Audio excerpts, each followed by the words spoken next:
Lepra, como ya habrán visto en el transcurso del simposio, fue descrita, pues después de la época, durante la época de oro de la microbiología. En 1880, Louis Pasteur describe la etiología infecciosa de las enfermedades y a partir de ahí empiezan a aparecer muchísimos agentes causales de enfermedades que no sabían qué las producía. La tuberculosis, por ejemplo, se pensaba que era una enfermedad genética. Gerard Armour Hansen describe en Noruega a Mycobacterium lepre como agente causante de la lepra, una enfermedad que desde tiempos bíblicos venía azotando a la humanidad. Y precisamente este microorganismo ha sufrido lo que se llama involución. Algunos organismos se unen genéticamente, bueno, sin compartir genomas, pero en cierta tipo de simbiosis. Yo no sé para qué nos ayuda el MLP, pero hay muchos ejemplos. La siguiente, por favor. Siguiente, ahí está. Y esta enfermedad es increíble, tiene un gran repertorio de presentaciones clínicas y parece ser que existe cierta predilección por ciertos individuos que poseen cierta carga genética. Eso ya lo habrán visto y que varía desde la tuberculoide hasta la lepra lepromatosa. Nuestro país, nuestra carga genética, pues somos realmente especiales en el mundo. Somos un cachito de españoles y revueltos con un montón de pueblos amerindios. La siguiente. Eso nos da ciertas características fenotípicas, como ser muy diabéticos, como sufrir coccidioidomicosis y como sufrir particularmente la lepra de tipo lepromatosa. La siguiente, por favor. La lepromatía, en la cual existen ciertas variaciones clínicas, ¿no? Está la lepra, lepromatosa difusa, que aún que no tiene nódulos, pues tiene una superficie brillante, lo que la describían como la lepra bonita. Entonces hay variaciones de estos tipo de enfermedad clínica. Siguiente, por favor. Y como en otros organismos, existe también reacciones de hipersensibilidad. Siguiente.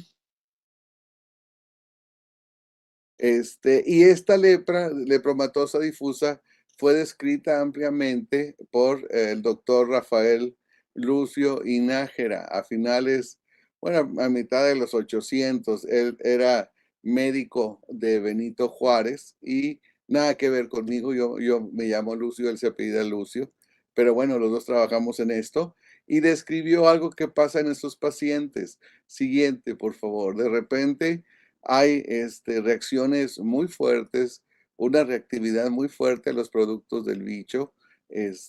Aún se desconoce plenamente lo que sucede y esto es lo que se llama el fenómeno de Lucio. Es una vasculitis generalizada que puede ser mortal en algunos casos. Es increíble, pero todavía hay gente que muere de esto. Siguiente, por favor.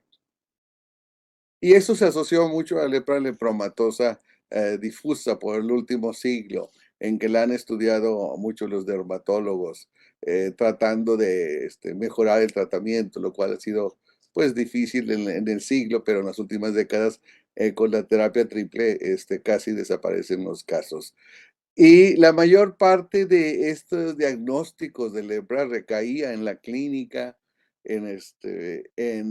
y básicamente en la detección de los bacilos en el frotis. Algo, pues muy primitivo. Los hongos y las micobacterias son las que han evolucionado más difícilmente. Uno, porque son muy lentos los hongos, otras porque las micobacterias pueden ser peligrosas y producen enfermedades más que nada de la pobreza. En el 90, Carl Huss describe la división de los seres vivos en base a su filogenia. Esto en base a la teoría evolutiva de las especies, que todas las especies que ahorita conocemos o que podemos encontrar en el mundo provienen de un ancestro común. Y a partir de ese ancestro común, este, han evolucionado, han llenado diferentes nichos Sin embargo, queda la carga genética, ¿no? Que son muy similares los que están en la rama, comunes y más diferentes en sus antepasados. Siguiente. Por ejemplo, esto es un claro ejemplo de la presión evolutiva. Los lémures de Madagascar se supone que provienen de la Isla Mayor. Después de que Madagascar se separó, uno que otro animalito cruzó, este, hasta la isla de Madagascar y a partir de él se generaron muchas especies. ¿Ok? El concepto de especie básicamente es que no pueden cruzarse entre ellos. Siguiente. O por ejemplo, los cíclidos del lago Victoria dejan unas pocas especies y de repente hay una variedad intensa. Eso es la evolución muy clara. Siguiente, por favor.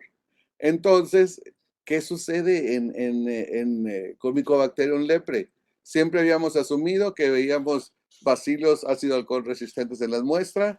Eso es M. lepre, asociado a ciertas características clínicas del paciente y punto. Sin embargo, es una herramienta pues con muchas limitaciones. Cuando se aplica el estudio de la biología molecular, siguiente por favor, cambió completamente pues la taxonomía de toda la microbiología, básicamente. ¿No recuerdan el manual de Bergy, cómo describía las diferentes familias, cómo los hongos también, si tenía bolitas y era un hongo negro, ese es Porotrix schenckii. Y cuando aplicamos realmente este tipo de herramientas moleculares, vemos que son diferentes individuos. En el 2008 le llegan a Chiang Han, él estaba en el MD Anderson en Houston, patólogo, dos pacientes mexicanos de Sinaloa que murieron en el desierto, cosa rara, ¿no? Le llegan y describen bacilos ácido alcohol resistente en los tejidos. Cuando él hace, siguiente por favor, la secuenciación, bueno, ese es Chiang, que hace tiempo coincidimos en Bacalar, en la reunión de los EDERPAS, ya hace rato. Siguiente. Cuando él hizo la secuenciación, que también estaba de moda en ese tiempo, la identificación de micobacterias utilizando el gen 16S o del HSP65, notó que lo que parecía lepra en realidad no lo era. Tenía una secuencia diferente. Siguiente, por favor.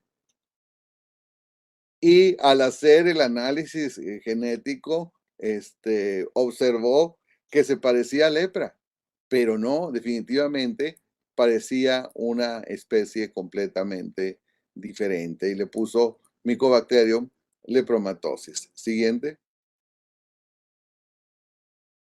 Entonces pensé yo, eso fue en el 2008 que salió el trabajo de Chian Han.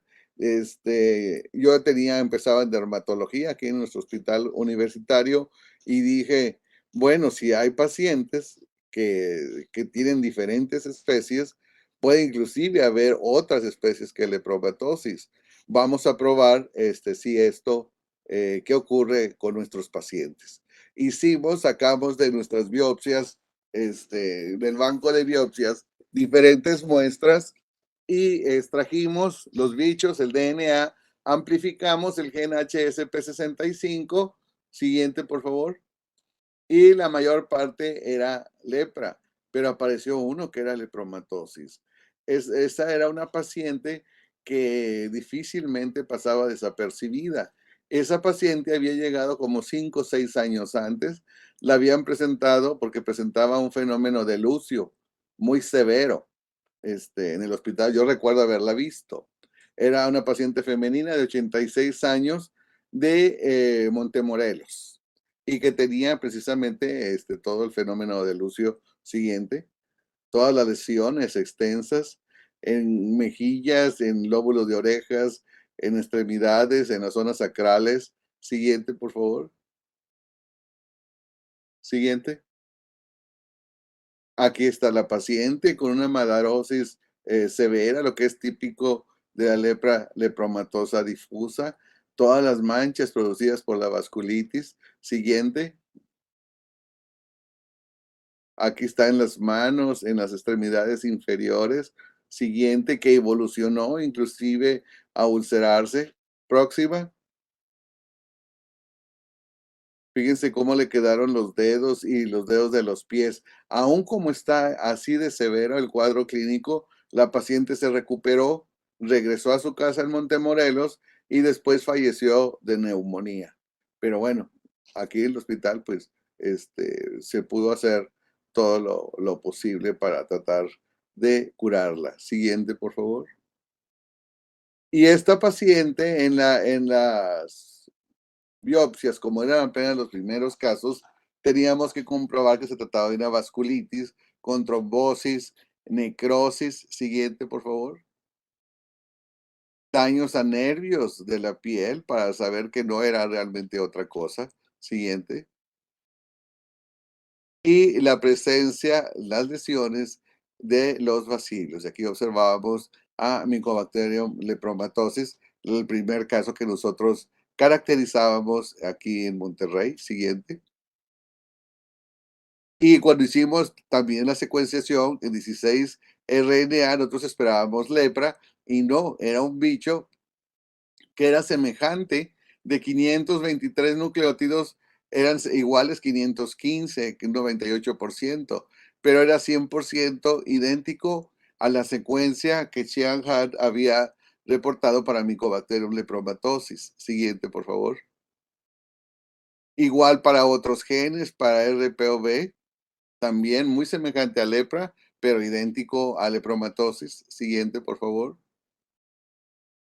Hicimos otros genes como el RRS ribosomal 16S, la HSP65, SIGA, y era completamente negativo para los genes RLEP, que normalmente se usan para identificar lepra, pero con una homología del 100% de lepromatosis. Siguiente.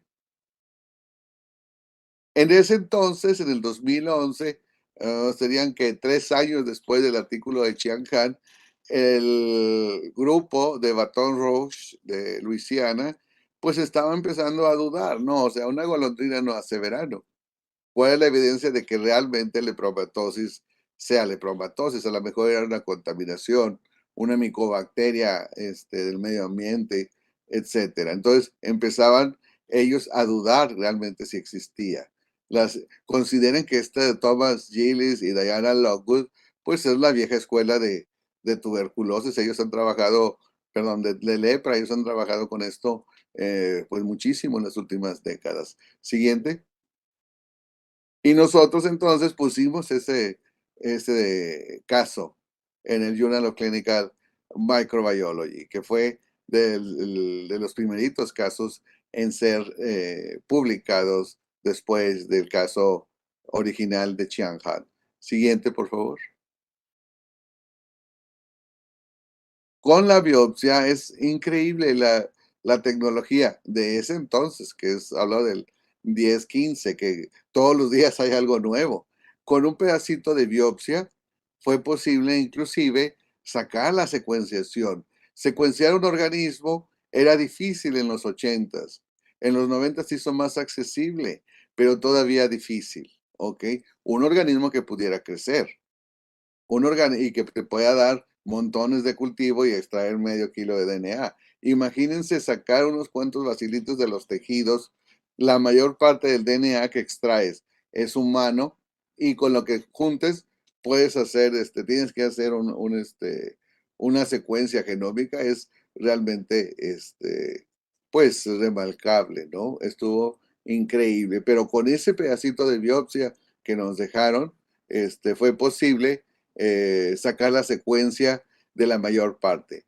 Chian había descrito algunos genes sueltos que podía tomar con primers que eran comunes. Ya aquí, con el laboratorio de Stuart, se pudo sacar muchísimos más datos, prácticamente el genoma completo de este bicho. Y eso lo publicamos en el 2015 en el Proceedings of the National Academy of Science. Siguiente, por favor. Y constituyó la cepa de la señora Noemí de Montemorelos, la cepa MX1-22A. ¿Por qué? No sé por qué le pusieron ese nombre, Pochpenra, que era el postdoc de ese entonces, pues así le ponía a las muestras, ¿no? Que estábamos secuenciando. Siguiente, por favor. Y aquí se hace el análisis de la secuencia de los contigs que se pudieron sacar de lepromatosis contra la secuencia Tamil Nadu de Helicobacterium lepre, que es la original. Y se observaron que muchos genes eran conservados, pero también había zonas blancas. Fíjense, todas esas zonas blancas quiere decir que son genes que no existen en una especie, pero en la otra sí. Y se ordenan también las barritas azules o rojas, son las secuencias repetitivas que existían en cada organismo. Uno esperaría, bueno, clínicamente se parece mucho, pero realmente genéticamente es un organismo bastante diferente. Siguiente. ¿Qué tan diferente es suficiente? ¿Qué tan diferente es una especie de otra? Por ejemplo, el humano, la especie más cercana al humano son los chimpancés, pantroglodites, que hay pantroglodites, pampaniscus pampaniscus y pantroglodites, que son dos especies de chimpancé, y diferimos de ellos del 2%, para que vean ustedes cómo un 2% en biología pesa muchísimo. ¿Ok? Imagínense aquí una diferencia de 12%, son microorganismos completamente distintos. Cuando se hizo el análisis genético de identidad entre las dos especies, se vio que, por ejemplo, en el primero que se compara con los RNA de transferencia o con los RNA ribosómicos, son muy semejantes, que es la primera figurita. Cuando se compara con las secuencias de los genes que están completos, ya es mucho menos, ya es el 90%.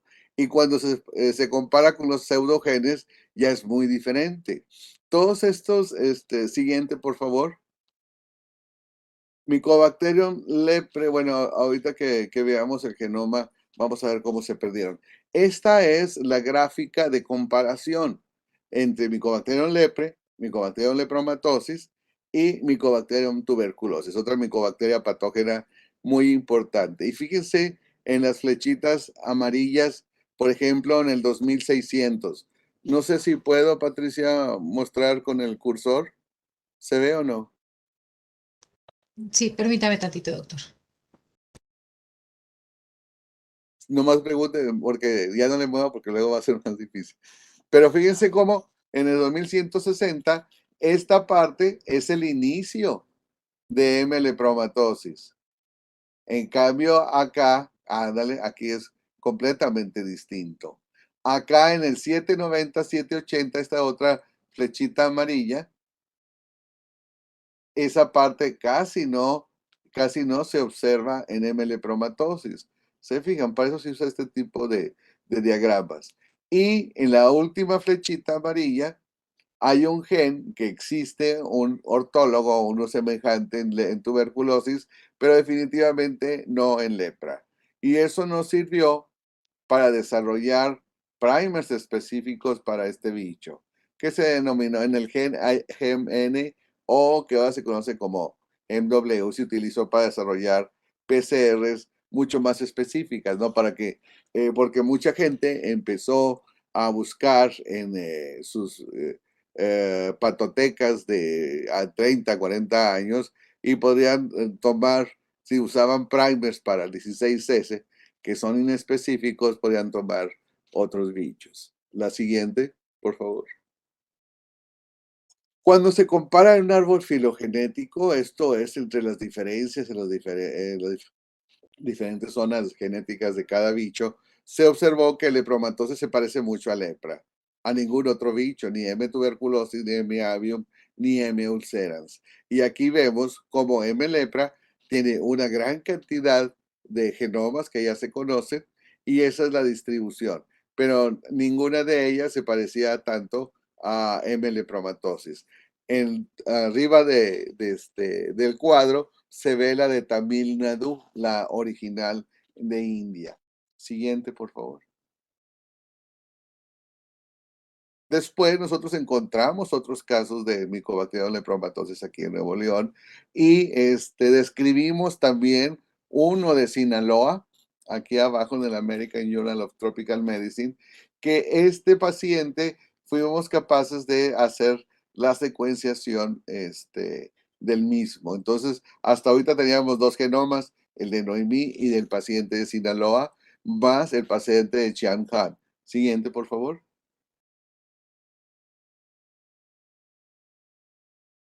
En el 2016 se realizó un estudio también para buscar en ardillas rojas.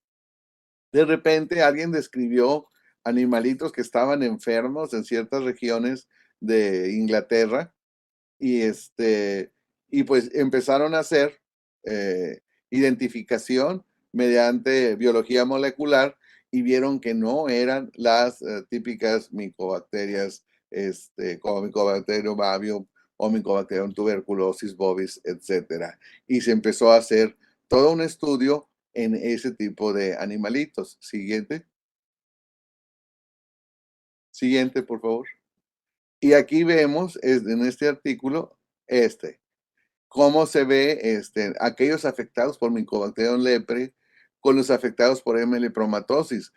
Clínicamente se ven idénticos. En el cuadro de la derecha, donde se ven los órganos afectados, afecta como la nariz, las orejitas, los miembros superiores, los párpados, los genitales y las patitas. En cambio, la lepromatosis afecta menos lo que es los genitales, se disemina menos y eso se observa cuando vemos en el vaso que es más frecuente lepra y nunca visto en lepromatosis. Hay ciertas diferencias en los animalitos de acuerdo a cómo invaden órganos, ¿ok? Y se observó que la carga basilar, fíjense, en M. lepromatosis es altísima en estos órganos. Siguiente, por favor.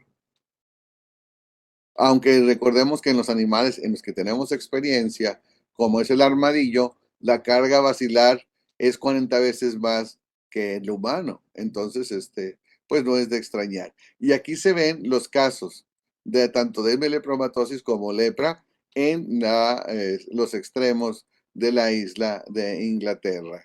Fíjense cómo este país no tiene lepra, no tiene casos humanos de lepra desde hace muchísimo. Sin embargo, tiene reservorios en sus sistemas naturales de ambos organismos, lo cual no es esperable. Siguiente, por favor. Al hacer el análisis filogenético de la secuenciación completa de estos organismos, las ardillas infectadas con Mycobacterium leprae, no lepromatosis, lepre, se semejaban mucho a cepas medievales de Mycobacterium leprae.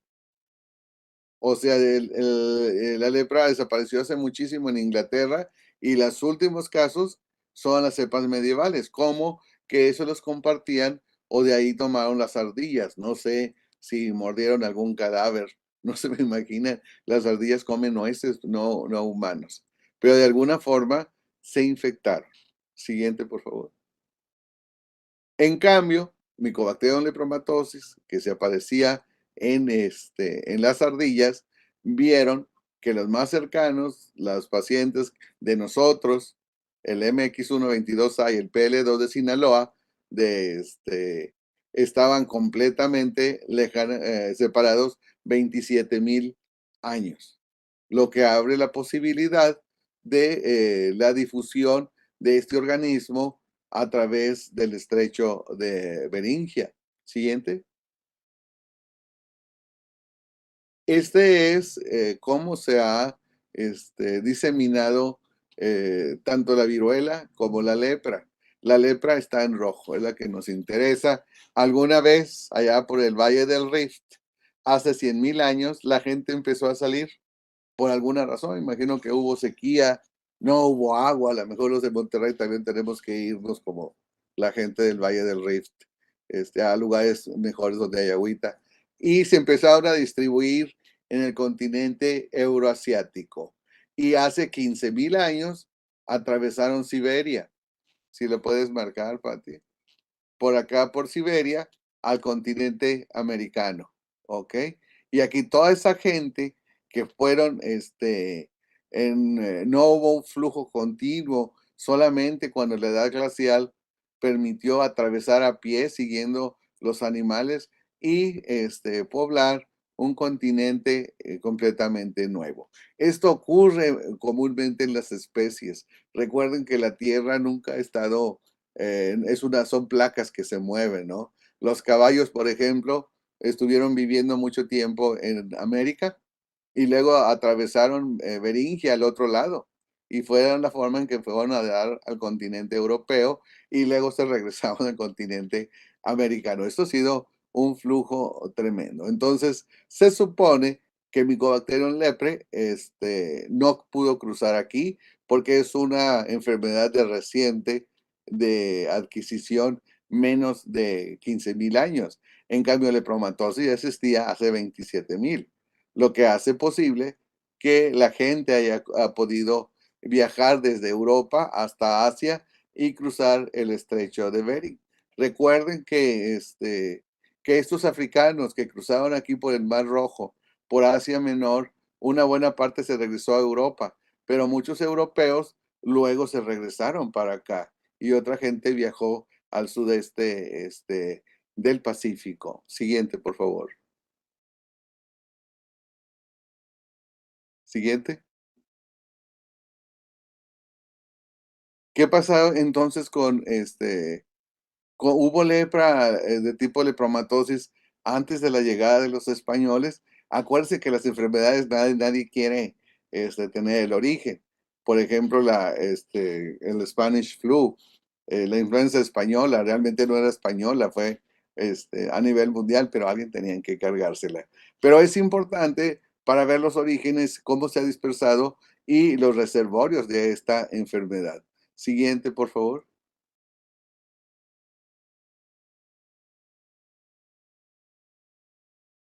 En México, la lepra se supone que viene de varios lugares.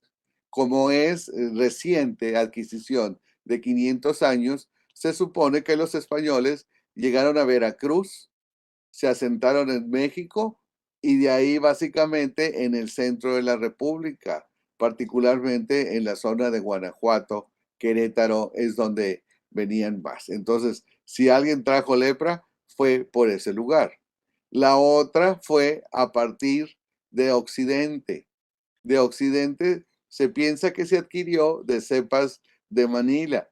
Recuerden que Manila, Filipinas, era parte de la Nueva España de aquel entonces. Entonces había intercambio. 2 veces al año venían buques de Cebú a Acapulco. Entonces dejaban cosas de Filipinas y se llevaban cosas de México y también traían bichos. Entonces, esa es otra fuente en Occidente. La anterior, esta. El otro, la anterior, esta. El otro fuente de lepra es a través de bueno, en media hora le llamo. Este, la otra era a partir de los esclavos africanos, ¿ok? Recuerden que en ese entonces venía mucha gente, bueno, traían, no venían, de Brasil a Brasil, provenientes del oeste de África, de la zona de Liberia, de Ghana, de Costa de Marfil, y los usaban para sembrar caña de azúcar y aguantar medios que pues nada más los morenos aguantaban, ni los blancos ni los indios aguantábamos y dejaban mucha gente aquí. Entonces venía de tipo africano. Siguiente. Ah, perdón, la anterior, la anterior. Este estudio de Matsuoka y de Mari Fafutis vieron los genotipos de Mycobacterium lepre y fíjense cómo en Jalisco, en el centro, hay dos y tres, pero también tienen uno. En la península de Yucatán encontraron 3 y 4. 2 y 3 son de origen europeo. Siguiente. Siguiente, por favor. Y aquí vemos la distribución de los genotipos. Uno es particularmente en el sudeste asiático. Entonces, esos unos que encontraron Matsuoka y Fafutis posiblemente eran descendientes de la gente que venía de Filipinas o de Asia. Y los africanos podían explicarse a través de la trata de esclavos en las Antillas. Pero, ¿qué pasa con lepromatosis? Siguiente. Ya voy a terminar. Faltan dos, tres diapositivas. Lepromatosis, su conocimiento es muy restricto. Recientemente, Xian Han describió la construcción y análisis del genoma completo. Todos los pedazos, los contigs que habíamos reportado nosotros o los contigs que había hecho, ahora circularizaron el genoma y podríamos tener algo que se aproxime más a la realidad. Siguiente. Y aquí ellos encontraron cómo se relacionaba con otras micobacterias patógenas, lepra y lepromatosis. Básicamente, tienen los mismos juegos de genes, pero a través de la evolución, estos se han moldeado a ser diferentes. Siguiente. Y aquí ellos comparan cómo divergían en millones de años. M. lepromatosis de M. lepre están tan lejos como 13 millones de años. Hace 13 millones de años su ancestro común se dividió en otros bichos. Y no se diga, tuberculosis todavía es mucho más vieja considerando esta línea del tiempo. Siguiente. Los linajes de cada microorganismo provienen precisamente de esos cambios, de esas mutaciones. Si, por ejemplo, cuando estábamos en África teníamos M. tuberculosis, algunas gentes, cuando pasa un cierto tiempo y se van a Europa, van a desarrollar sus propias mutaciones. Las mutaciones ocurren día con día. Entonces, van a ocurrir nuevas mutaciones que no tenían cuando estaba en África. Entonces, eso va hacer un reflejo de los lugares donde han estado por cierta línea de tiempo. Entonces, siguiente, para definir linajes de Mycobacterium tuberculosis, aquí vemos en los box plot la gran cantidad de cambios genéticos o cambios simples, como son los SNPs, ¿ok? Que para definir una cepa de otra de tuberculosis son más de 600, 1000, 2000 cambios. Siguiente, por favor. Y eso, y por ejemplo, estos son los linajes de Mycobacterium lepre. Son 3 o 4 ramificaciones y precisamente como los describíamos ahorita, 1, 2, 3, 4 del Pacífico, Europa, África y Latinoamérica, que es básicamente Europa mezclada con África. Siguiente. Y se basa en ciertos cambios, en ciertos genes, que sí son muy puntuales. A diferencia de tuberculosis en M. lepre, por alguna razón no hay muchos cambios. Y ya se conocen, la primera fue de Tamil Nadu, que secuenciado Stuart hace ya un buen rato, y hay un montón más que puedan hacer para poder análisis. Pero de M. lepromatosis tenemos muy pocos. La mayor parte de los reportes que se han hecho es en base a bancos de patotecas, de pacientes que estaban ahí de hace décadas. Entonces, y que no han tenido acceso a secuenciación genómica. Siguiente, por favor. Siguiente, siguiente. Aquí vemos este paciente que vino aquí con nosotros en el 21, de 53 años, de una localidad que se llama Los Ramones, en Nuevo León, y que vamos a describir como MXCTA. Este paciente presentaba lepromatosa difusa y se presentó con lucio, con fenómeno de lucio. Siguiente. Aquí están pues, las lesiones vasculares y abundantes bacilos ácido alcohol resistente. Digo abundantes con gusto porque pues entre más bichos haya, es más fácil extraer DNA y hacer la secuenciación. Siguiente, por favor. Y aquí está, teníamos entonces solamente 3 genomas, fíjense, 4.